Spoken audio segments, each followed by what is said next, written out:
Novamente, pessoal. Então, continuando os nossos estudos aqui da unidade 7, hoje a gente vai falar mais especificamente sobre o plano diretor em si, como que ele é composto e tanto, né, nas partes que compõem esse plano, quanto na forma de composição, na sequência e quem que participa dessas partes.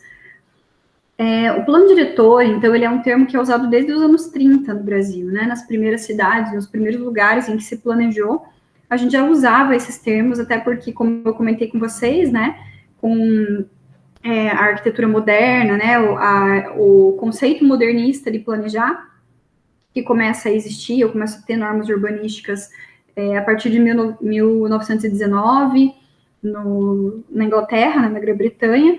Então, a gente começa a ter, desde o comecinho do século XX, a ideia, né, de planejamento urbano, de planos diretores. Então, no Brasil, os primeiros planos diretores vão ser da década de 1930. Só que é só a partir do Estatuto da Cidade que a participação popular é obrigatória para a sua elaboração, né, tanto para a elaboração quanto depois para a implementação também. Ele é um instrumento básico da política de desenvolvimento urbano. Então, a peça-chave, assim, a principal lei, né? Então, o plano diretor, quando ele é aprovado, ele se torna lei, ou melhor, leis. Então, eu tenho uma lei-mãe, que a gente chama que é a lei do plano diretor, e ela vai referenciar outras leis e outros decretos, que vão ser relacionados daí aos instrumentos, lei de sistema viário, lei de zoneamento, outras leis, mas que estão todas ali travadas e vinculadas à lei-mãe do plano diretor. Então, ele é um instrumento básico, todo município precisa ter um eixo, né, dizendo para onde que ele deve crescer, qual que é o potencial econômico, né, a vocação econômica daquela região, se ela como que ela se relaciona com outras cidades, o que a gente quer para essas relações com outras cidades. Então, tudo isso vai ser regido pelo plano diretor, ele é realmente uma espinha dorsal da política de desenvolvimento urbano e da política de expansão urbana também.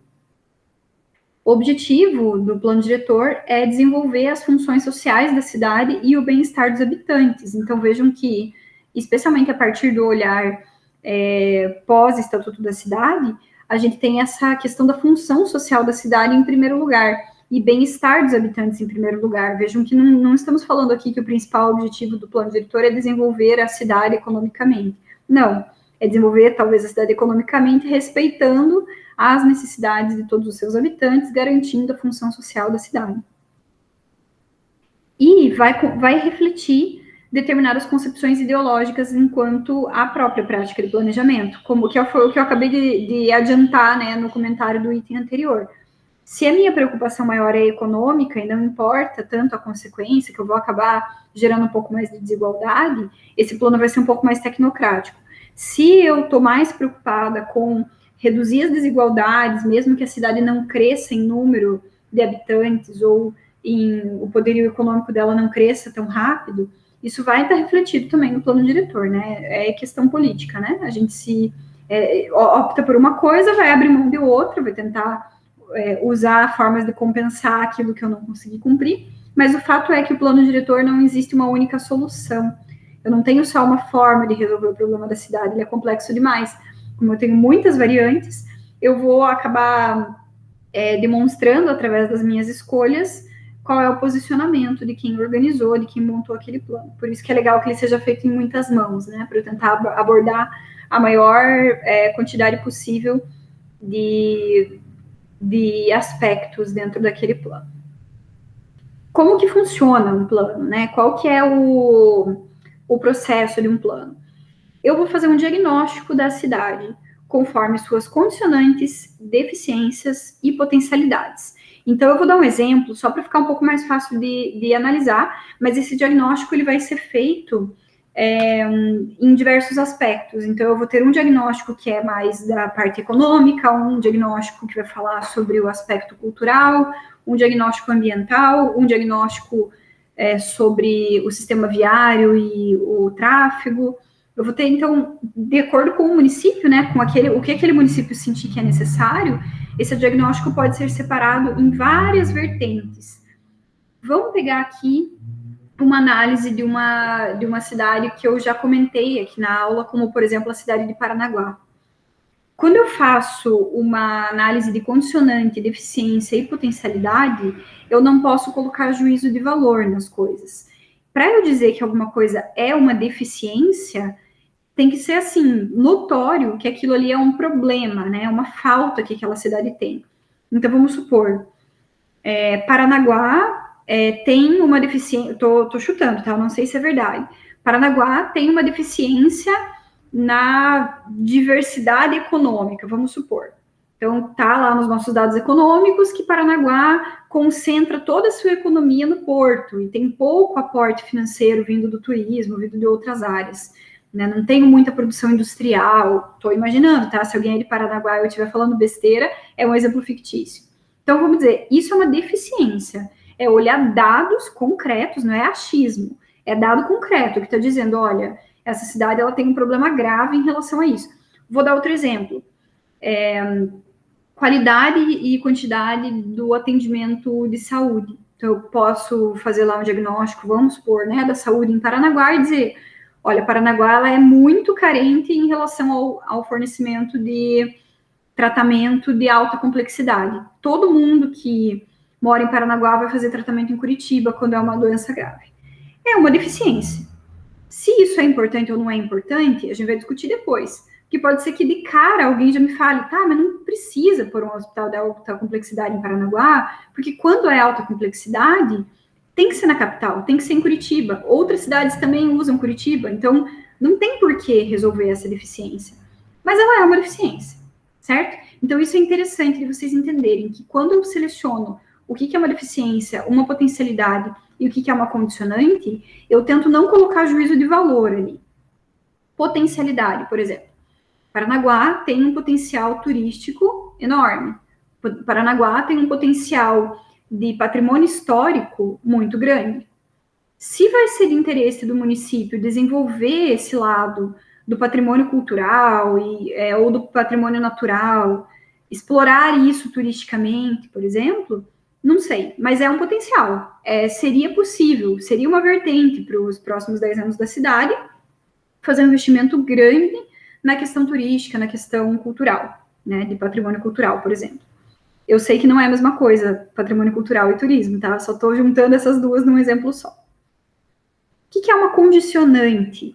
E eu acho que a maior dificuldade é a gente entender a diferença entre deficiência e condicionante, né? Potencialidade todo mundo entende. Ah, tem potencial para fazer tal coisa, beleza. Mas qual que é a diferença entre deficiência e condicionante? Condicionante são fatos que eu não tenho como mudar. Por exemplo, Paranaguá não tem para onde crescer. Ponto. Não vou derrubar a Serra do Mar, não vou derrubar morro, não vou remover estrada e não vou fazer um aterro tirando toda a parte do mangue e avançando a cidade para dentro do mar, certo? Então eu tenho uma condicionante, é uma condição, não tem como mudar o fato de que Paranaguá não tem como expandir mais o seu perímetro urbano. Se isso é bom ou é ruim, eu vou discutir depois, certo? Então não confundam um condicionante com deficiência. Falar que, Paranaguá não tem para onde crescer, não é uma deficiência de Paranaguá, é uma condição. Pode ser que isso seja bom, pode ser que isso seja ruim, né? É que nem eu falar que Fernando de Noronha é ruim porque não tem como acessar, porque é uma ilha.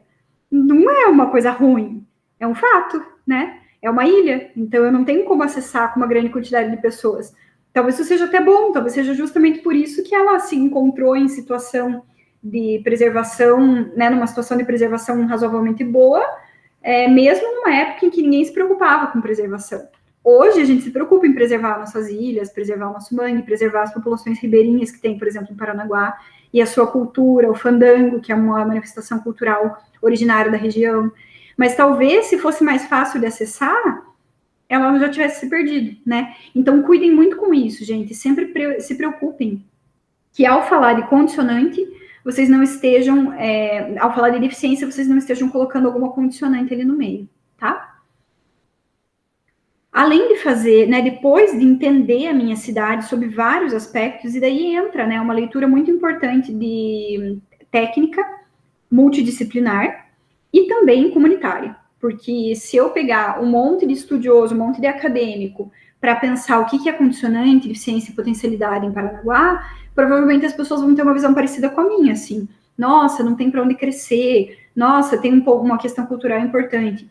Só que se eu falar com a comunidade ribeirinha, se eu conversar com o pescador que mora na ilha, numa ilha próxima, talvez esse cara tenha outras contribuições para dizer, não, condicionante para mim é que o poder aquisitivo da pessoa que é tal, eu não consigo vender o peixe por mais do que isso. Estou dando um exemplo bobo de novo, né?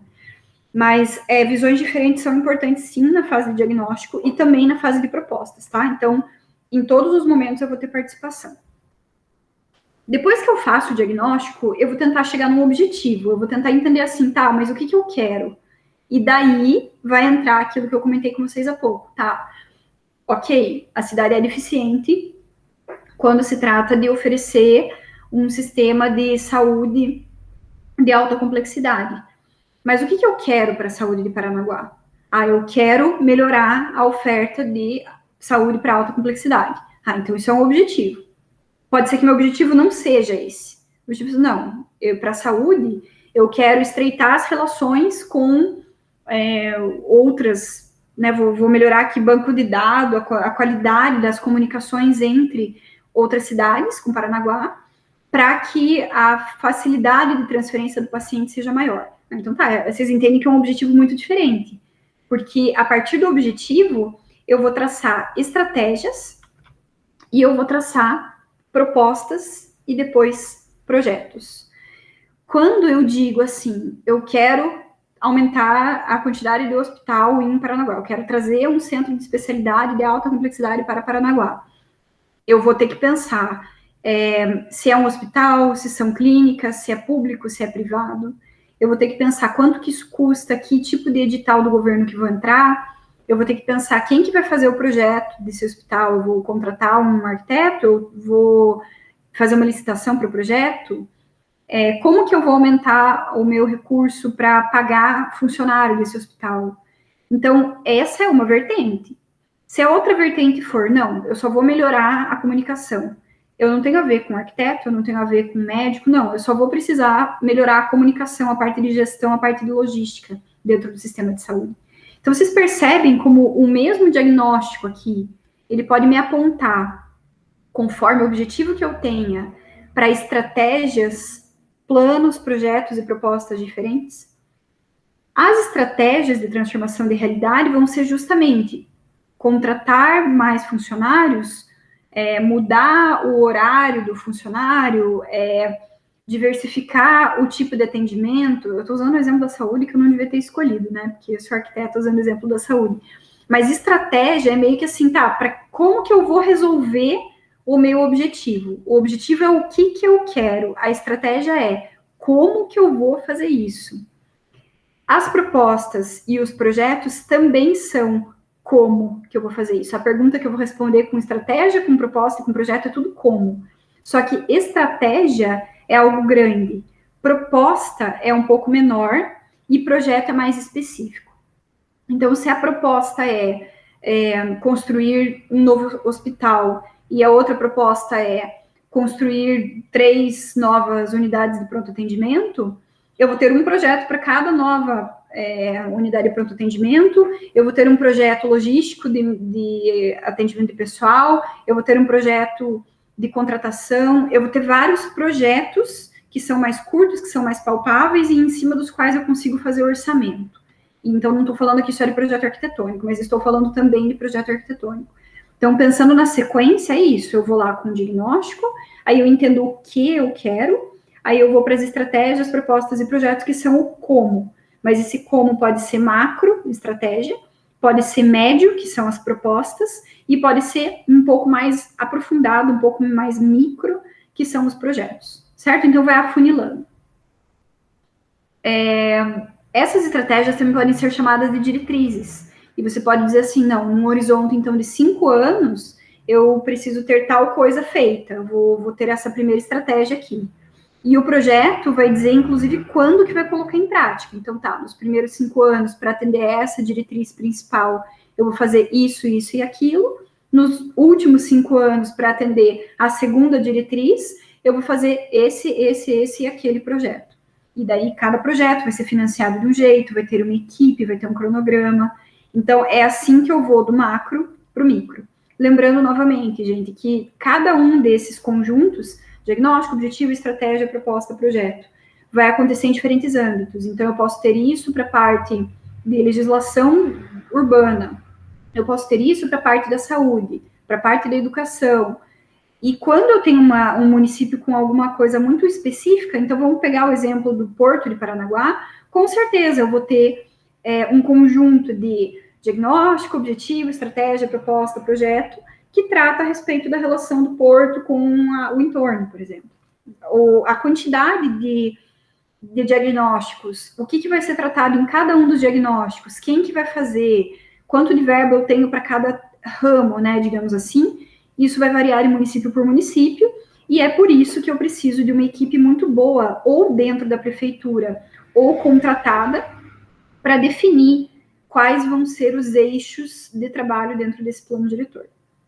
Então, acho que voltando um passo atrás, porque eu não falei sobre isso, quando o município resolve fazer um plano diretor, ele tem algumas possibilidades. Primeira possibilidade, compor a equipe internamente. Então, vai ter que ter pelo menos um arquiteto, porque por legislação o arquiteto urbanista é quem vai ser o responsável técnico pelo plano diretor, só que eu preciso de uma equipe multidisciplinar, né? Então, de cara já consigo pensar aqui que a gente precisa de engenheiro, precisa de geógrafo, precisa de historiador, precisa de geólogo, né? Pode ser geógrafo ou não. O ideal é que eu tenha um antropólogo, um sociólogo, né? Vou ter vários profissionais, dependendo do caso do município, biólogo, engenheiro agrônomo, enfim, eu posso ter necessidade de muitos profissionais diferentes para conseguir tratar da gestão urbana, e isso também vai depender caso a caso. O mínimo obrigatório por legislação é um arquiteto urbanista. Tendo essa equipe própria, contratada da prefeitura, o plano pode ser feito pela própria equipe. Essa é a opção 1. Ela é pouco usada porque sai caro, né? Não é toda, imagina uma prefeitura de cidade pequena, dificilmente ela vai ter condição de contratar 5, 6 profissionais que não vão fazer mais nada, não vão trabalhar naquela gestão do dia a dia, vão fazer só o plano diretor, né? É muito difícil você ter verba para isso. Então, a prefeitura acaba partindo para uma das outras duas alternativas. Alternativa 2, no caso, né? Contratar integralmente a execução do plano. E alternativa 3, contratar consultorias específicas. Então, no primeiro caso, nessa alternativa 1 era que a prefeitura desenvolveu sozinha. Alternativa 2, contratar o plano como um todo. Então, eu vou ter uma pessoa dentro da prefeitura que vai ser o facilitador, que vai ser quem vai fazer a ponte entre a empresa contratada e a prefeitura, né? Então, se eu tenho que fazer diagnóstico e eu sou um membro de uma empresa que ganhou uma licitação, eu não faço ideia onde é que estão esses dados. Tá no papel? Tá impresso? Tá no computador de cada servidor? Tá na nuvem? Tá no sistema? Né? Então, eu vou ter pessoas dentro do corpo da prefeitura que vão, uma pessoa vai ou várias pessoas vão ser os facilitadores para que a empresa entenda qual é o problema daquela cidade. Porque ninguém melhor do que os locais para entender os problemas, né? Só que essa empresa contratada vai trazer todo o aporte técnico, tanto de saber como faz um diagnóstico numa cidade, como que eu traço estratégias, como que eu organizo uma audiência pública, né? Tudo isso, como que eu escrevo em juridiquês lá todas as minhas leis, né? Como que eu deixo isso numa forma correta? Todo esse conhecimento técnico vem por parte da empresa contratada. Mas quem são as associações de moradores que mais participam? Quais são os maiores problemas? Que dificuldades eu tenho na gestão? Qual que é o tamanho da equipe técnica que a prefeitura pode ter? Tudo isso é a prefeitura que sabe. Então, quando eu tenho essas contratações do tipo 2 ou 3 que eu falei, né? Seja uma contratação completa, seja consultoria, eu preciso de uma relação muito transparente, muito aberta entre a prefeitura e a empresa contratada. E a terceira possibilidade, que é contratação de consultorias, significa que a estrutura geral do plano diretor, a maior parte do trabalho vai ficar na mão da própria prefeitura. Só que como aquela prefeitura não tem tantos profissionais assim, ela tem 2 ou 3 profissionais ali que vão ficar exclusivamente dedicados ao plano diretor. Mas ela não tem geógrafo, por exemplo, ela não tem biólogo, ela não tem um historiador. Então, ela vai contratar consultorias pontuais de uma outra empresa, através de licitação, né, esse tipo de contrato, para fazer o plano acontecer. Então, independente, gente, de qual que é o formato, eu preciso ter o plano nessa sequência, né? O desenvolvimento de cada um dos eixos vai ser nessa sequência que vai do diagnóstico até os projetos em si, com cronograma, com custo, de onde que vem a verba, qual órgão que vai ser responsável, tudo bem especificado ali para cada um dos projetos. Por isso, é muito importante, né, que quem vai fazer o plano conheça bem a cidade, né? Então, sendo uma empresa de fora, precisa de alguém do local, sendo alguém local que não tem muito conhecimento técnico, precisa do conhecimento técnico vindo de fora. Ou, quando eu falo alguém que não tem conhecimento técnico, eu digo quando eu tenho só um arquiteto, eu preciso das outras visões. Porque é no momento ali já de elaborar o termo de referência para contratação, ou no momento de elaborar o plano de trabalho, que é a primeira etapa do plano diretor, antes de começar a fazer diagnóstico, as pessoas que vão participar dessa parte mais técnica se reúnem e discutem e definem quais são os eixos e quem que vai fazer o quê, né? Então, é muito estratégico, muito importante essa visão para começar os trabalhos, né? Tradicionalmente, os planos diretores eram feitos apenas pelos especialistas, era tudo apresentado numa forma muito parecida com os documentos que a gente vê, documento acadêmico, né? Documentos técnicos científicos, então relatórios A4, com referência bibliográfica, mostrando ali de onde que vieram os dados e tal.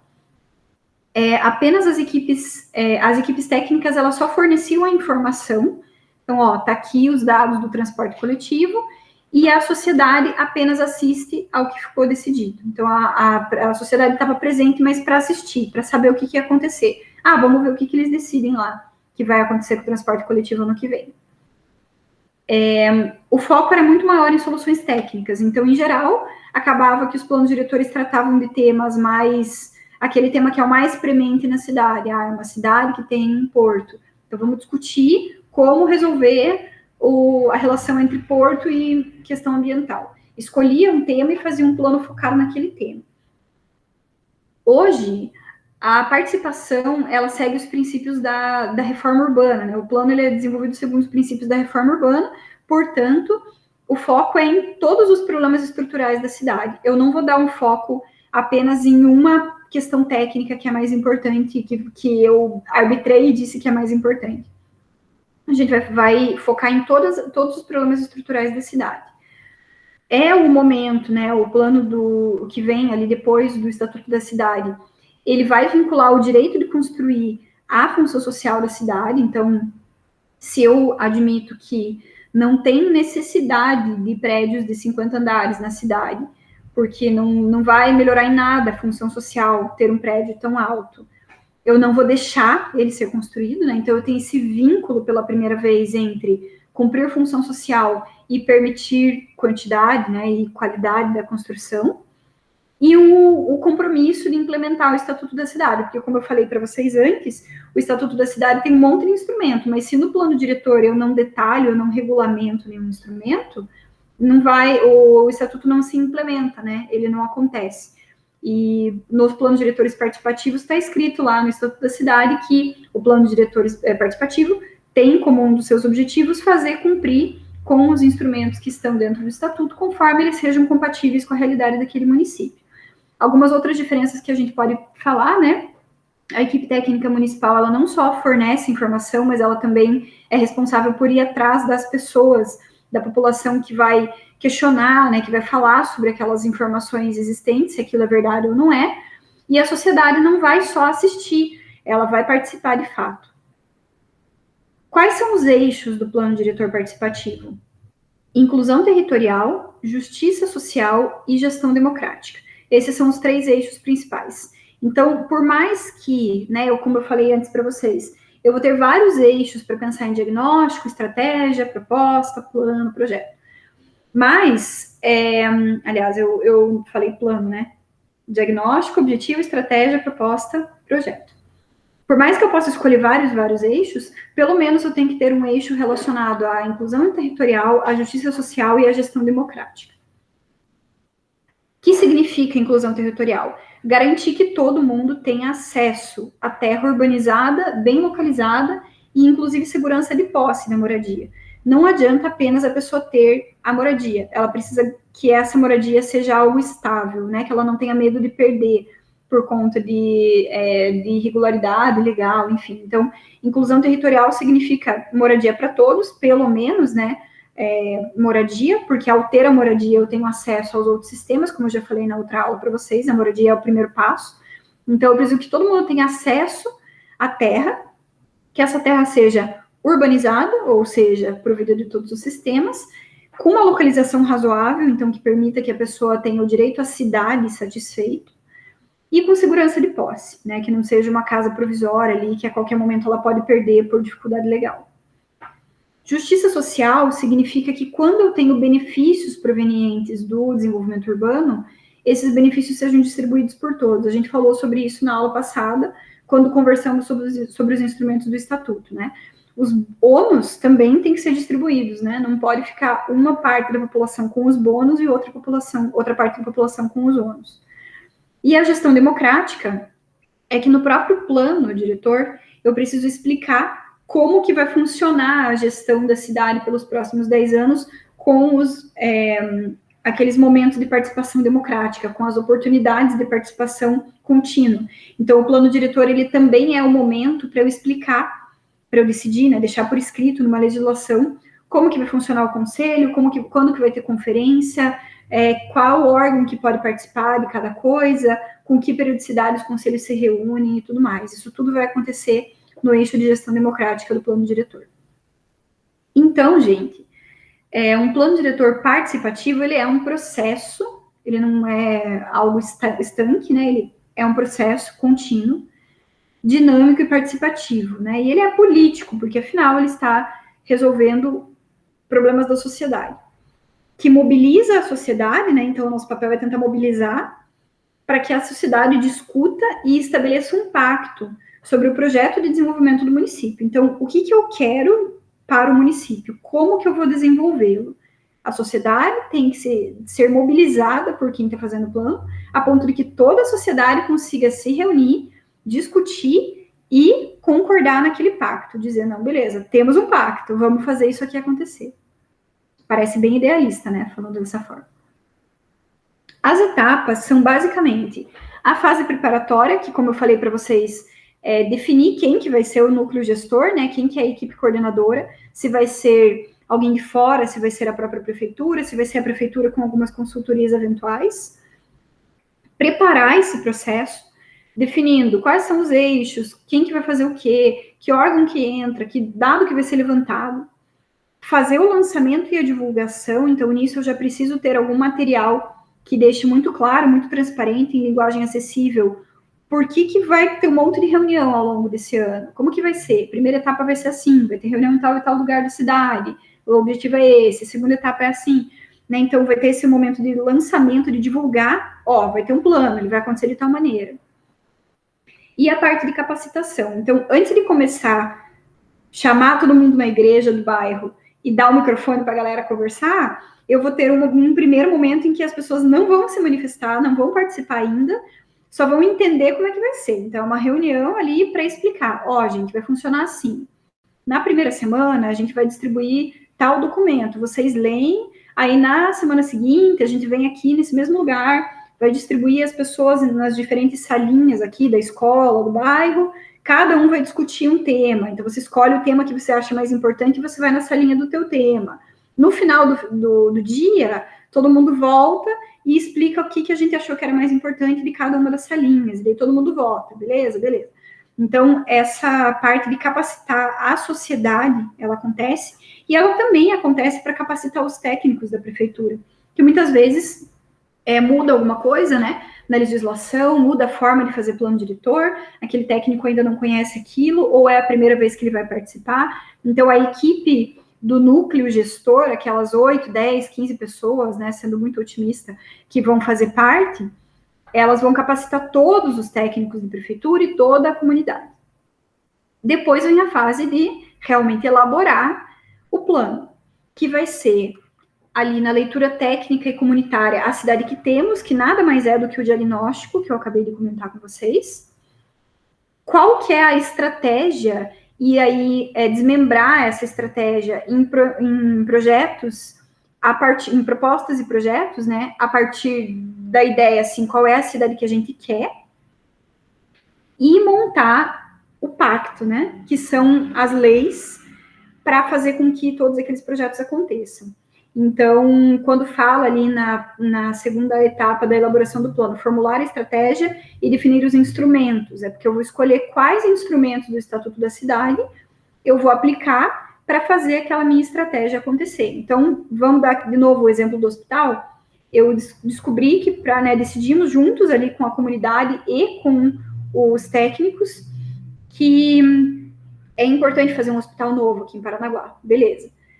Como que eu vou fazer isso? Eu vou escolher, por exemplo, o instrumento do Estatuto da Cidade de operação urbana consorciada para que eu consiga usar dinheiro privado para construir um hospital novo. E aí a gente vai dar a concessão desse hospital para que a pessoa que deu o dinheiro privado lucre com o hospital nos primeiros 10 anos. Dei um exemplo bobo aqui, mas é uma forma legítima, né, de todo mundo decidir que o hospital vai ter que acontecer e de como que eu vou fazer isso acontecer. Vamos usar um instrumento tal para levantar verba ou para viabilizar que isso aconteça. Daí eu vou fazer uma lei, né, explicando como que o instrumento de operação urbana consorciada vai acontecer aqui em Paranaguá, né, no caso na cidade de Paranaguá. Porque aí eu vou dizer quem que pode participar, qual que é o critério, por quantos anos, como que vai ser lucro, enfim, tudo isso. A próxima etapa é a etapa de aprovação. Então, na Câmara Municipal, vai ter uma discussão para ver se tudo aquilo que ficou escrito vai ser aprovado, porque às vezes nos projetos de lei que foram construídos aqui, lei do plano diretor, que é a lei mãe, lei do sistema viário, lei de zoneamento, pelo menos essas, né, que a gente já sabe que são urbanísticas, mas eu vou ter também outras leis, por exemplo, operações urbanas consorciadas, estudo do impacto de vizinhança, vários outros instrumentos que eu posso aprovar nesse momento. Eu vou ter um monte de leis, um projeto, né, vários projetos de lei, e os vereadores vão votar na Câmara. Na Câmara, eu posso abrir para mais discussão, como eu dei o exemplo de Ponta Grossa na aula anterior. Na Câmara, pode ser que os vereadores falem, viu, eu não entendi muito bem esse projeto de lei.